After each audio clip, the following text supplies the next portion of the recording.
Welcome back to the SSL Pinning Series. In the last video, we did certificate pinning using Alamofire. In this, we will be doing the public key pinning using Alamofire. The only difference is first we need to change this trust evaluator, and also it's mandatory to have .cer in the bundle. However, while doing the public key pinning, we just need to match the digest and we don't require the certificate in the bundle. But for Alamofire, we need this bundle since it generates the public key on the fly. So let me show you. We have a extension of bundle in Alamofire as public keys. So this is an array of sec key which we use actually in our delegate. So let me run this and let us see that if we are getting anything in this. And obviously you can see the console. I tested it earlier. So we will get a public key, one public key here. So I have one certificate and it gave me one public key. So Alamofire, what I guess is actually converting the certificate into a public key then and there, and then it is using that.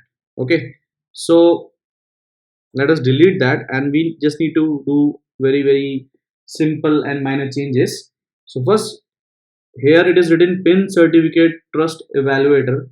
Rather than pinned certificate trust evaluator, I need to write public keys trust evaluator. So I'll just write public keys trust evaluator. Okay, and suppose you don't want to do the default verification of your host and domain, then in this, you can see that you can pass the keys as well as you can just provide the perform default validation as false and validate host as false. So for my example, I'm okay with the Alamofire doing the verifications and all. So this is again the domain, and I think that's it for the public key pinning, and it should work. So let us check and let us put the debugger here again in the Alamofire's request, and let us see what comes here. Okay, so my phone is not connected to Charles right now, so it's just a plain application, and still it's not connected with Charles right now. So let us see what happens. So we have data, and yes, we do have some data here, and you can see that we got the temperature. But now let us connect my phone with Charles. Let me see the local IP. It's 1.10. So configure proxy again. 192.168. 1.10. 8888, and that's it. So now my Charles is being connected, and let us run the application from here itself. So yeah, we got the API here, and still the APIs are running fine because we haven't enabled the SSL Proxy. Now let me enable the SSL Proxy and let us see what happens. Pinning failed. Let us go back to the application and run and see what happens here. I'm sure it will come in the failure block.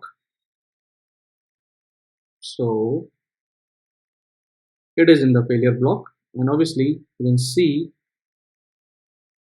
the reason here, and you can see the RSA public key version 4 block size etc. This is a long key. I believe it's not matching. So this should be the key. It might be generated by the Charles, and this is the key which needs to be matched, which is the key for this particular certificate in the bundle. So that's why I think the mismatch is here, and due to the mismatch, I'm just showing that pinning failed, and you can see the application that I got that error pinning failed, which I sent. This is my custom message which I sent from the network manager class. So this is all about public key pinning using Alamofire. The only downside is that you actually need a certificate in your bundle, otherwise it won't work. Okay, so that's it. Now in the final video, I believe we will be doing trust kit, and in that video itself we will be mixing the trust kit with the Alamofire as well. So see you in the next. Stay tuned.